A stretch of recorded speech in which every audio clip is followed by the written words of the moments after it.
বাসায় যাওয়ার সাহস করতে পারলাম না। কোন সাহস আমার অফিসে এসেছ? অসভ্য, লোভী কোথাকার। স্যার, আমি আসসালামু আলাইকুম দর্শক, আশা করি সবাই ভালো আছেন। আপনাদের দোয়ায় আমিও ভালো আছি। তবে আপনাদের মাঝে আমি আবারও চলে আসলাম খুব সুন্দর একটি ধারাবাহিক নাটক নিয়ে। নাটকটি ১ থেকে ২ নম্বর পর্ব মাত্র দেখেছেন, এখন কিন্তু অপেক্ষায় আছেন ৩ নম্বর পর্ব দেখার জন্য। হ্যালো দর্শক, ৩ নম্বর পর্বটি কখন কোন দিন চলে আসবে সেটা আমার এই ভিডিওটা দেখলেই বুঝতে পারবেন।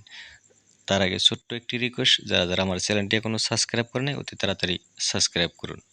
এদিকে দেখতে পারছেন রবিন কিন্তু এক বাড়িতে বিয়ে খেতে যেয়ে কিন্তু বিয়ের আসর থেকে কিন্তু সেই মেয়েটাকে বিয়ে করে নিয়ে চলে আসছে। মেয়েটির নাম হচ্ছে শাহজাদি। এই শাহজাদিকে বিয়ে করে নিয়ে চলে আসছে। এদিকে কিন্তু বাড়িতে যাওয়ার পরে কিন্তু রবিনের বাবা মা কিন্তু মেনে না নেওয়ার কারণে কিন্তু রবি বাড়ি থেকে বেরিয়ে যেয়ে এক বন্ধুর বাসায় কিন্তু আশ্রয় নিয়েছে, সেটা কিন্তু আপনারা দেখতে পারছেন দর্শক ২ নম্বর পর্বতে। দেখা যাক আগামী ৩ নম্বর পর্বতে কিভাবে কি ঘটনা ঘটে যায় সেটা কিন্তু দেখতে পারবেন। এদিকে কিন্তু রবিনের বাবা এবং মা কিন্তু রবিন কিন্তু মাত্র একটা ছেলেই।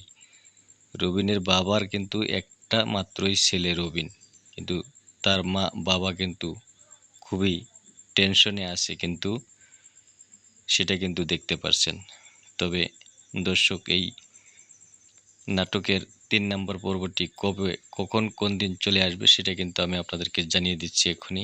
সেটা কিন্তু দেখতে পাচ্ছেন। এদিকে কিন্তু রবীন্দ্রের বাবা কিন্তু সব বন্ধু-বান্ধবকে ফোন দিয়ে, সব জায়গায় ফোন দিয়ে কিন্তু বলে দিচ্ছে উনি জানি কোনো বাসায় উঠতে পারে না। একে, একে ৩টি বাসা কিন্তু চেঞ্জ করে ফেললো। সেটাও কিন্তু আপনারা দেখতে পাচ্ছেন। কোনো বাসায় থাকতে পারছে না, টিকতে পারছে না দর্শক। তবে আগামী পর্ব সামনের সপ্তাহে দেখতে পারবেন। শুক্রবার, সামনের সপ্তাহে শুক্রবার বিকাল ৩টার দিকে দেখতে পারবেন। আশা করি সবাই বুঝতে পারছেন। ভালো থাকুন, সুস্থ থাকুন। আল্লাহ হাফেজ।